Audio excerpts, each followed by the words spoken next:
태극신검 이해를 시작했습니다. 2. 활동에서 활동으로 복귀하죠. 위순환 형태의 출발점이 되는 활동은 다른 형태의 조직체를 구성하는 것에 비해 사회적으로 제한을 받는 경우가 많습니다. 무언가를 빌려주고 대가를 받아서 소득을 얻는 조직체를 만들 때는 제한을 받는 경우가 많죠. 보겠습니다. 제한을 받는 이유는 작업수단의 제공으로 취득하는 사용료는 악용될 경우 사회의 양적 성장을 해치고 많은 국민들의 정상적인 생활을 파괴할 가능성이 있기 때문입니다. 작업수단 중에는 화폐가 있죠. 고리대금업을 하게 되면 그래요. 사회에 부정적인 영향을 미치고 많은 사회 구성원들이 그래요. 고통 속에 빠지게 되죠. 물론 부정적인 시각을 지닌 채 지나치게 주관적으로 흘러 기능 자체를 부정하는 경우도 역사적으로 쉽게 발견할 수 있습니다. 그런 경우도 있다는 거예요. 송나라 왕한석의 청묘법 역시 취지는 부정적 기능을 제거하기 위해 마련된 것이었습니다. 왕한석의 청묘법 각주가 있죠. 중국 송나라 왕한석이 중심이 되어 시행한 정책으로 낮은 이자로 농자금을 빌려주어 지주들에게 고리를 얻는 일이 없도록 한 정책이다. 그래요. 반대에 직면했겠죠. 당시는 고대 농경국가였고 지주들이 힘이 좋고 권력이 있었겠죠. 사회적 이력도 크고 고리대금업을 못하게 하니까 당연히 반대에 부딪히겠죠.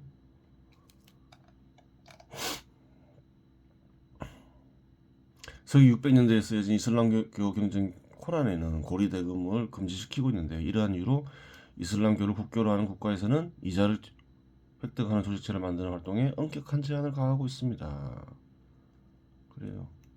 사회현상에 관심이 있는 이들, 학자일 수도 있고 종교인일 수도 있고 그래요. 부작용을 볼 수 있겠죠. 애덤 스미스의 국부론에서 살펴보았듯이 영국에서도 유사한 정책이 존재했습니다. 물론 그러한 정책을 사용한다고 하여 고리대금업을 완전히 근절하기는 어렵습니다. 하지만 고리대금업의 사회 전체 거래대금은 확연히 줄 수밖에 없으며 사회적 분위기상 금리 역시 근절하지 않는 것보다 낮아질 수밖에 없습니다. 이러한 문제의 자세한 내용 및 근거는 경제 철학에서 다루도록 하겠습니다. 그래요.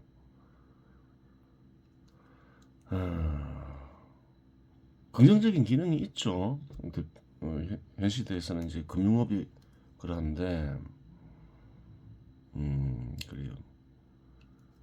유유자금을 투자하게 만들고, 그래요. 여러 가지 긍정적인 역할도 있어요.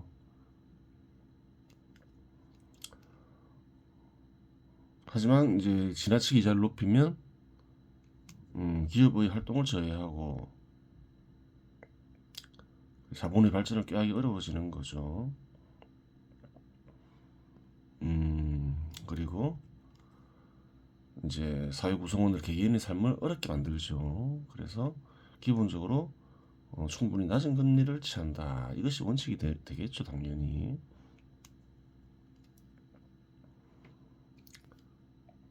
작업 수단을 제공하고 사용료를 획득하기 위해서는 사용료를 받을 수 있는 강제력을 확보하고 있어야 합니다. 물론 이 강제력은 법이나 공권력만을 가리키는 것은 아닙니다. 도매상에 의존하는 소매상의 경우 상거래 도중 이자 지급을 전제로 화폐나 물품을 제공받을 수 있을 것입니다. 이 경우 도매상과의 지속적인 거래를 위해서는 원금과 이자를 계약에 입각하여 반드시 지불해야 합니다. 이러한 구속성은 특정 도매상을 통하지 않고서는 소매상이 상거래에 참여할 수 없을 경우 더욱 강화될 것입니다. 그렇지 않으면 도매상은 소매상과 더 이상 거래를 하지 않을 것이기 때문입니다. 이처럼 관계 속에서의 우월한 위치 역시 강제력으로 작동합니다. 그래요.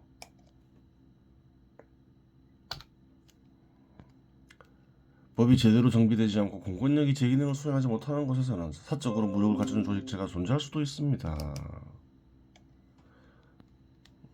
그래요. 작업수단을 빌려주는 것이 가능해지려면 원금과 이자를 받을 수 있어야 되잖아요. 뭐 제도적으로 뒷받침 되어야 되겠죠.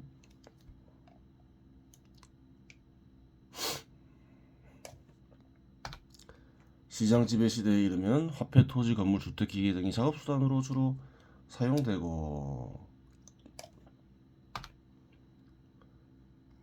이러한 것들을 일정 기간 사용할 수 있는 권리가 거래되는데 권리를 제공한 대가가 사용료입니다. 그래요.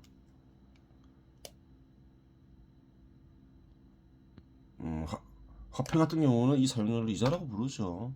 화폐를 통한 상거래가 보편화되면서 다양한 형태의 거래들이 가능해져 거래 방식이 복잡해지고 있습니다. 하지만 시장 지배 시대에서 기본적인 형태는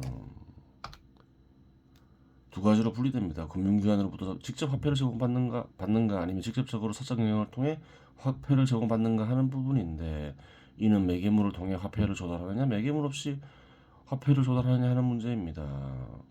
화폐를 빌릴 때는 금융기관을 통해서 빌릴 수도 있고, 개인 사조직과 개인 간 거래를 통해서 빌릴 수도 있겠죠. 개인이나 사적 영역의 조직체, 그리고 정부는 금융기관을 통해서 화폐를 조달받기도 하지만 직접 유가증권을 발행할 수도 있습니다. 그렇죠. 돈을 얻기 위해서 유가증권을 직접 발행할 수도 있는 거예요. 금융기관으로부터 돈을 빌릴 수도 있지만, 개인 간 계약을 통해 화폐를 빌리는 것 역시 형식은 채권 발행과 동일합니다. 그래요. 한국에서의 사적 영역의 조직체인 기업은 회사채나 기업어음을 발행하여 자금을 조달하는데, 그래요. 이 회사채나 기업어음은 만기의 기한상의 차이만 있을 뿐 형식은 동일합니다. 돈을 빌리는 사람에게 직접 이자를 줄 수 있죠. 금융기관을 통하지 않고. 일단 발행이 가능해야 되고, 채권을. 그래요. 은행에서 빌리는 것보다 회사채 발행하는 게 이점이 있어야 되겠죠. 보통 기간을 1년으로 설정하여 만기가 1년 이내에 돌아오면 기업어음이라고 하고, 1년 이상이면 회사채라고 합니다. 회사채는 전환사채, 교환사채, 신주, 수권부사채 등 다양한 형태들이 있는데, 여러 가지 조건을 붙인다는 거예요. 이는 회사채에 다른 조건을 결합한 형식이라고 하겠습니다. 그래요. 또한 정부나 정치 영역에 속하는 공공기관들 역시 채권을 발행하는데, 한국에서는 채권을 그래요. 발행하는 게 많이 퍼져 있죠. 그러한 채권에는 국고채, 국민주택채권, 평채와 같은 채권이 있고, 지방자치단체는 지방채를 발행하는데, 서울시 지하철 공채, 지역개발채권 등이 이에 속하며, 한국은행 역시 통한채를 발행합니다. 이러한 채권들은 재산을 지닌 개인들이 이자 획득 수단으로 이용되기도 하고, 개인들이나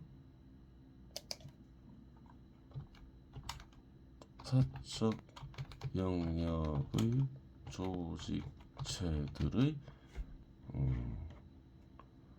하지만 주로 금융기관에서 대출한 데 남는 가치를 투자하는 데 이용됩니다. 그렇겠죠.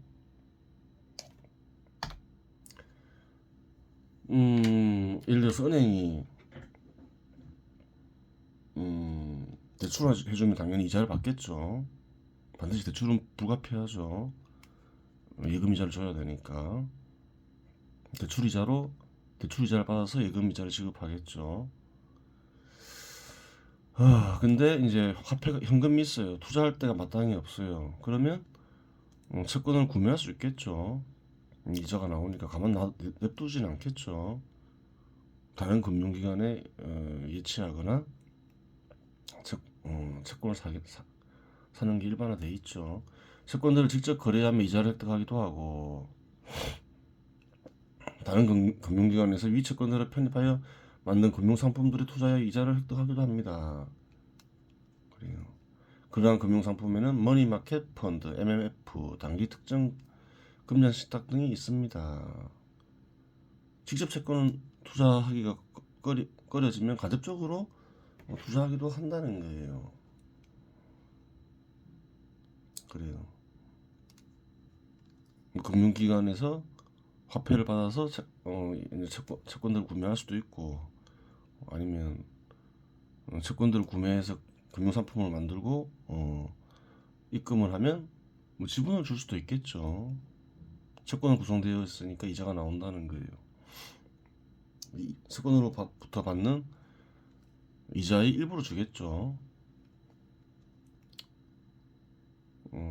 그래요. 또 예치된 화폐는 또 운용하겠죠. 금융기관에 그래요. 예금을 통해서 또 예금 이자를 받을 것이고 받으려 할 수 있겠죠. 여러 가지 경우가 있을 수 있어요. 유가증권 중에는 주식이 있는데 이는 소유권을 분할하여 거래가 가능하게 하는 형식으로 채권과 달리 이자를 지불할 의무가 화폐를 제공받은 기업이 없습니다. 채권과 주식은 다르죠. 기업의 채권 같은 경우는 기업의 소유권을 그래요. 지분을 판매하는 건 아니잖아요. 근데 주식은 이자를 지급하지 않는 대신에 지분을 판다는 거예요.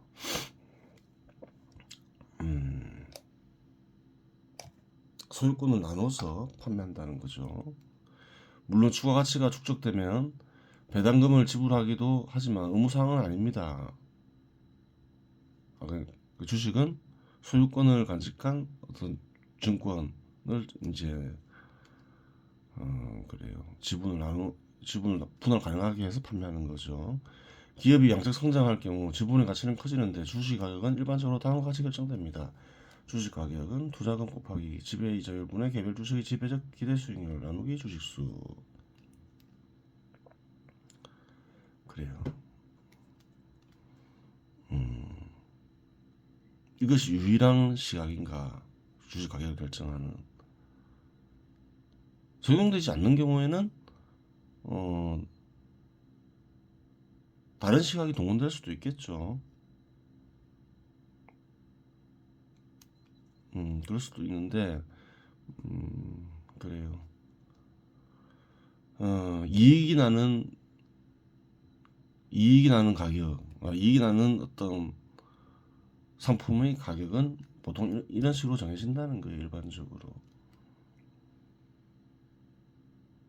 지배이자율은 사회적으로 결정되는 거죠. 개별적으로 결정되는 핵심 요인이 있는가 하면 사회적으로 결정되는 핵심 요인이 있다는 것이겠지요. 두 가지가 합쳐져서 가격이 결정된다. 주식의 경우 가격 변동폭이 큰데 이는 사회적 분위기 및 기업의 상황이 객관적으로 변동함에 따라 개별 기업에 대한 지배적 기대 수익률이 투자자들의 주관 속에서 끊임없이 변동하기 때문입니다. 그렇죠. 이처럼 채권이나 주식과 같은 경우 유가증권에 대한 조직체 및 개인들 투자는 유가증권을 발행하는 조직체의 상태를 점검하는 활동을 생성시켰고, 이러한 새로운 활동은 그와 관련된 조직체, 정부의 감시기관이나 외부 감사를 수행하는 회계법인을 생성시키는 근원이 되었습니다. 그래요. 사기당하면 안 되니까 유가증권을 구매하는 이들이 그래요. 또한 그러한 자료와 사회의 흐름을 고찰하여 조직체를 평가하는 활동 역시 생성시켜 사적 영역 및 국가나 정부를 평가하는 신용평가서들도 생성시켰는데 대표적인 신용평가서로는 무디스, S&P, 피치 등이 있습니다. 그렇죠. 세계적인 신용평가서들이죠. 한국에도 있죠. 한국 신용평가 뭐 그런 게 있잖아요. 보통 개별 조직체가 유가증권을 발행하는 경우는 특수한 상황이기에 그리고 전문적으로 유가증권 발행과 거래를 매개해주는 기능을 수행하는 조직체가 독립하여 발전하는데 한국에서는 증권사가 그 기능을 수행하고 있습니다. 증권사가 유가증권 발행에 중개 역할을 하죠. 한국에서는 통상적으로 작업수단을 제공하여 사용료를 받는 조직체를 구성하는 활동은 그 기능의 실제 및 기능이 명확히 포착하기 어려워 부정적 측면이 강조될 때는 극도의 제한을 받게 되며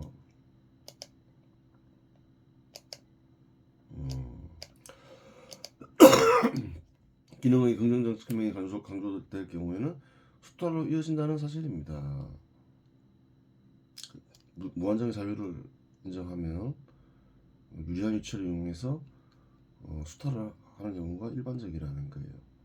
따라서 기능을 명확히 파악하여 필요한 기능을 수행하고 수탈적 기능은 완전히 뿌리 뽑는다는 생각으로 접근해야 비로소 계산이 가능하다고 하겠습니다. 그래요. 우울한 위치 속에서 이상한 짓을 많이 벌인다는 거예요. 고리대금업도 그렇지만 항상 보면 이상한 또 금융상품을 팔아서 그래 국민들에게 타격을 끼치죠. 그래요.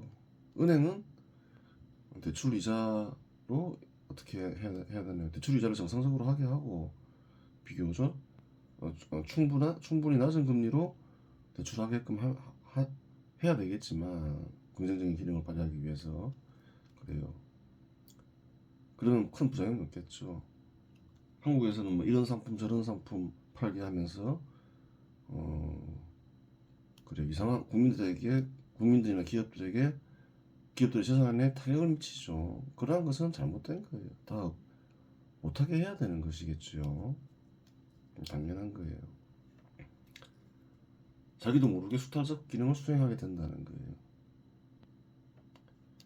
역사의 과정은 지적 개념을 성장시켜 사회적 기능과 수탈적 기능을 분리하여 개선하는 방향으로 전개되고 있는 상황입니다. 그래요.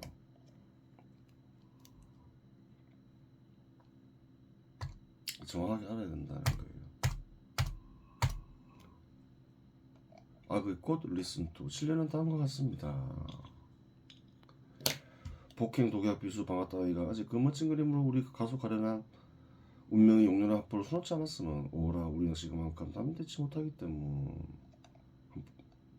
원문을 가급적 한번 그래요. 원문에 대해서 최대한 살려서 한번 번역해봤죠. 폭행, 독약, 비수, 방화가 이 문장 속에 뭐 따위가 이런 건 없으니까 그냥 빼버린 거죠. 그들이 재미있는 구상을 아직 수놓지 않았으면 이행과 선행이 바뀌었죠. 우리의 가련한 운명으로 새겨진 진부한 바탕천에 우리 영혼이 충분히 대담하지 못한 탓이요. 그러니까 이행 선명을 바꾼 경우는 한국 말은 바꾸는 게 의미가 더 잘 통하죠. 그래요. 근데 프랑스어는 보통 이렇게 쓰는 모양이지요. 근데 이렇게 써도 의미는 통하죠. 한국 사람들도 말하다 보면 이렇게 말을 하는 수가 있어요.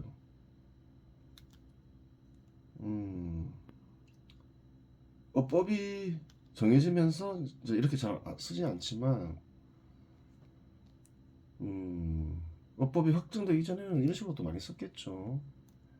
말하다 보면 또 이렇게 쓰기도 하고 그래요. 의미가 통하면 뭐 굳이 바꿀 필요는 없다는 거예요. 그래 한번 보겠습니다. 폭행, 독약, 비수, 방화는 다양한 형태의 살인사건과 같은 범죄들을 연상시키며 그렇죠. 악을 행하고자 하는 의제의 실현 형태를 가리키는 단어들이기도 합니다. 하지만 여러 사건들을 떠올리게 하는 관계로 독자로 하여금 집중력을 떨어뜨릴 수 있으며 리메이크한 시에서는 감각적인 표현으로 집중력을 극대화시키는 것을 추구하므로 한 가지 사건으로 리메이크하여 표현하고자 합니다. 보들레르의 시 중에는 살인자의 술이라는 시가 있어서 살인 행위를 묘사하는 시가 있으니 살인 사건의 묘사로 연을 구성하더라도 보들레르의 표현 방식에 은하지 않는다고 하겠습니다. 살인 사건도 다양한 동기가 존재할 수 있습니다. 복수심에 의한 살인, 생존수단을 획득을 위한 살인, 시종으로 인한 살인, 폭동이나 반란 와중에 생기는 적개심으로 인한 살인 등등 그러한 모든 형태의 살인이 제약이지만 만일 쾌락을 위해 가족을 살인한다면 살인 중에서도 최악의 살인이 될 것입니다. 가족을 살인하는 묘사는 살인자의 술에 표현되어 있는데 여기서 여행의 초대에서 사용된 표현을 활용하여 7년을 구성하겠습니다. 7년은 다음과 같습니다. 다양한 꽃향기, 호화로운 진실 감춘 표현 바꾸죠. 내음이라는 단어는 잘 안 쓰죠. 그냥 꽃향기라고 하면 되죠. 향기 속에서 이제 풍기는 게 간직되어 있으니까 이렇게 주는 거예요. 간단하게 이렇게 하면 되겠죠. 사랑하는 이와 함께하는 꿈 품은 계잡년 이렇게 바꿨죠. 계집년이랬다가 계잡년이라고 바꾸죠. 계집년은 그 6년에서 이미 사용했죠. 그래서 진부한 동일한 단어를 자꾸 쓰면 진부해지잖아요. 그러자면 다른 단어를 쓰자면 세기만을 연출할 수 있는 단어를 찾아야 되는데 여인을 뜻하는 한국에는 뭐 그런 단어들이 많잖아요. 욕이 섞인 뭐 이것도 욕이라고 볼 수도 있지만 하여튼 뭐 그래요. 그런 단어 중에 하나겠죠. 계잡년도 그래요.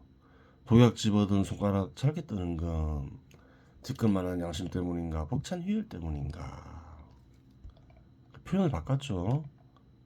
시의 간직된 뜻은 뭔가요? 마음이 썩을 대로 썩었다.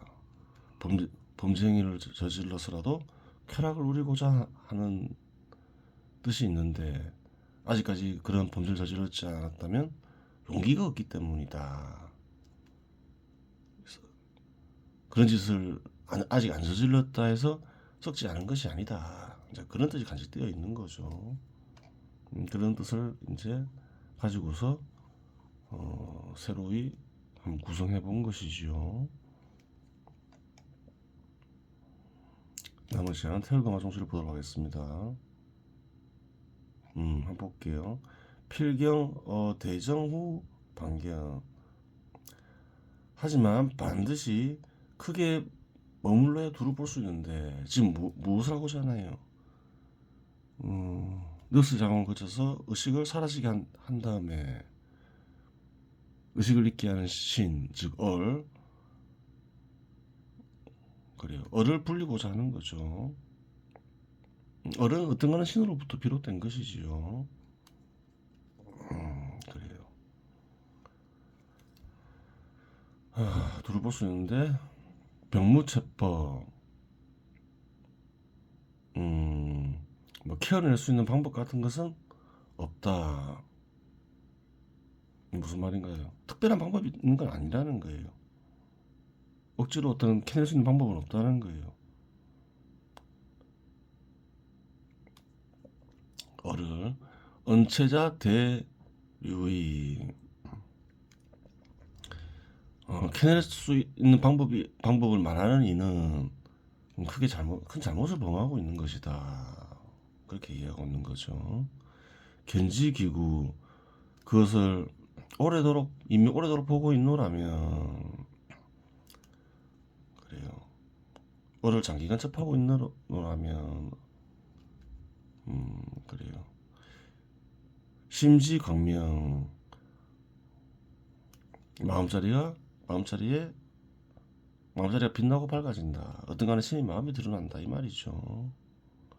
자연심공 루진 절로 마음이 비어지고 심공은 사진적 표현이죠. 집착하지 않게 된다 이 말이죠. 사물에 집착하지 않게 되고 루진 새어남이 다한다. 새어나가지 않게 된다.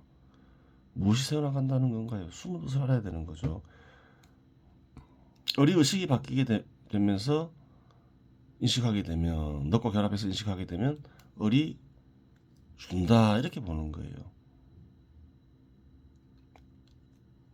그래요. 하지만 그래요. 넉스장을 거치고 어리장을 일으키면서 어떤 간에 신의 마음에 태어나서 을을 접하고 있노라면 더 이상 이제 을은 새어나가지 않게 된다 이 말이죠. 그리고 해탈하게 된다. 벗어나게 된다. 초월하여 벗어나게 된다. 진해 뒷골로 된 바다에서 그래요. 집착으로 인해 생긴 그래요. 인간의 마음에서 벗어나게 된다. 집착으로 인해 생긴 거짓된 인간의 마음에서 벗어나게 된다. 그 말이겠죠. 약 금일 용호 만약 오늘 용과 범을 찾고 명일 물과 불을 찾노라면 종성망령 결국 헛된 생각을 이루게 된다. 헛된 견해를 이루게 된다. 이렇게 얘기하고 있는 거예요. 용 용과 범을 찾는다는 말이 왜 나왔을까? 물과 불을 찾는다는 것을 왜 나왔을까? 이렇게 생각할 수 있잖아요. 그 사람들은 간직된 참된 뜻을 알지 못하고 물과 불을 찾을 수 있고 용과 범을 떠올리면서 수련을 할 수도 있어요. 엉뚱한 것을 용과 범이라 생각하고 물과 불이라 생각하고 그래요.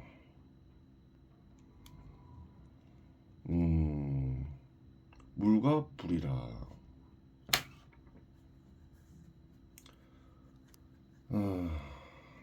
다 예전에 다 설명했죠. 근데 용어는 설명 안 했죠.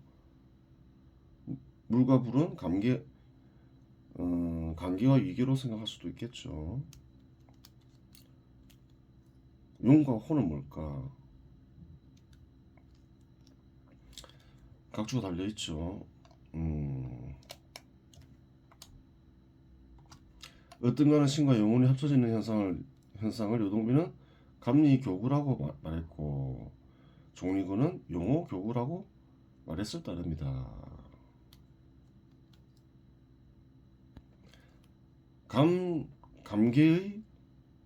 속에는 끊어진 선이 있죠.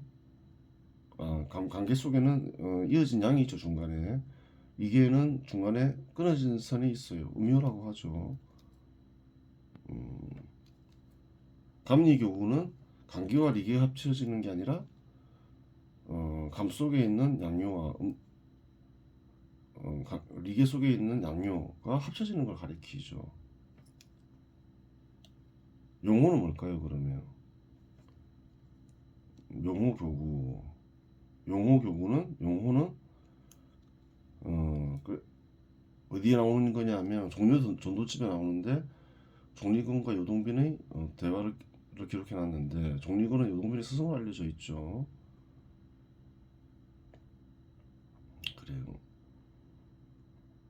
한번 보겠습니다. 불문초탈 그대들이 초월하여 벗어남을 이루지 못함은 계의 불능 모두 그래요. 못하기 때문이다. 뭘 못하냐? 교구어 용과 범을 교접시키지 못하기 때문이다. 교구는 섹스라 했죠. 교접시키지 못하기 때문이다. 채황하이 성단야 그리하여 황하를 캐내어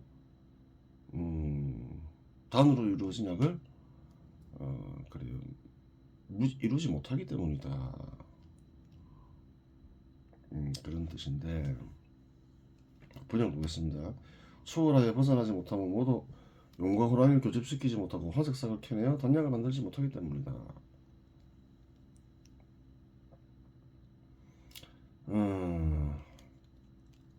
그러면 용과 호의 교구는 관계와 리계 안에 있는 거죠. 관계에 있는 양효를 용이라고 그냥 불렀어요. 어떤가는 신을 가리키죠. 관계 속에 있는 인간의 마음에 있는 어떤가는 신. 그리고 범은 뭔가요?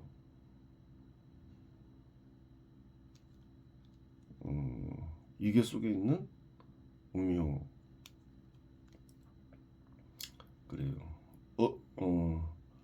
늑스 작용이 거친 그냥 얼을 가리키겠죠. 얼. 그래요. 그것이 이제 용어 교구인 거예요. 두 개를 합치는 거를. 황은 뭔가요? 캐낸다. 얼을 불린다 이 말이죠. 실제로 약초 캐내는 게 아니고 어떤 쌀을 캐내는 게 아니고 그리스 단장을 만든다. 어떤 가는 신을 마음을 드러나게 한다. 그 뜻이겠죠. 다른 표현인 거예요. 그래요. 오늘 용어를 찾고 용과 범을 찾고 내일 물과 불을 찾는다면 필경 이제 어떤 생각을 이루게 되는데 그 오석 활용진이 구결여시 지난날에 활용진으로부터 받은 구결이 또한 이러하다. 70일 각주가 있죠. 활용진인 정리금과 함께 여동빈의 스승으로 알려져 있는데 여동빈에게 천둥거법을 전수했다고 알려진 이이다.